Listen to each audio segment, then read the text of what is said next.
നേതാവിനോ കുത്തക അവകാശപ്പെടാൻ പറ്റാത്ത ഇടമെന്ന ചരിത്രം തിരുത്തി MK രാഘവന് ഹാട്രിക് വിജയം നൽകിയ മണ്ഡലമാണ് കോഴിക്കോട് ലോക്സഭാ മണ്ഡലം. കോഴിക്കോടിന്റെ വൈവിധ്യങ്ങൾ പോലെ തന്നെ വിവിധ രാഷ്ട്രീയ പാർട്ടികൾക്കും ഈ മണ്ഡലത്തിൽ സ്വാധീനമുണ്ട്.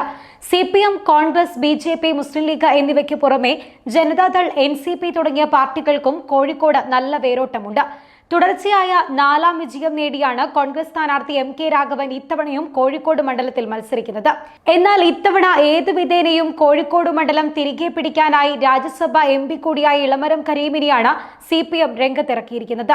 മണ്ഡലത്തിൽ BJP വോട്ടുകൾ ഏകീകരിക്കുന്നതിനും ശക്തമായ മത്സരം കാഴ്ചവെക്കുന്നതിനുമായി പ്രമുഖ നേതാവായ MT രമേശിനെ തന്നെയാണ് BJP കോഴിക്കോട് മണ്ഡലത്തിൽ കളത്തിലിറക്കിയിരിക്കുന്നത്.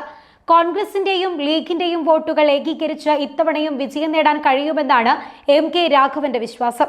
അതേസമയം കോഴിക്കോടുമായി നല്ല ബന്ധമുള്ള LDF സ്ഥാനാർത്ഥി ഇളമരം കരീം പരമ്പരാഗത ഇടതുപക്ഷ വോട്ടുകൾക്കൊപ്പം തൊഴിലാളി വോട്ടുകൾ കൂടി ഏകീകരിച്ച വിജയത്തിൽ എത്താമെന്നാണ് പ്രതീക്ഷിക്കുന്നത്.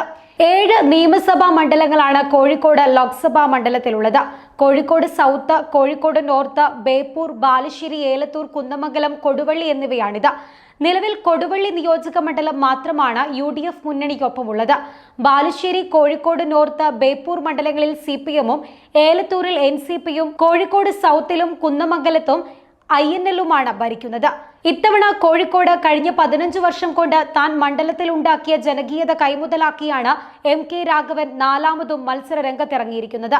അതേസമയം മണ്ഡലത്തിൽ വിജയസാധ്യതയില്ലെങ്കിൽ കൂടിയും പരമാവധി വോട്ടുകൾ നേടി തങ്ങളുടെ വോട്ട് ബാങ്ക് ഉറപ്പിക്കുക എന്നതാണ് BJP-യുടെ ലക്ഷ്യം.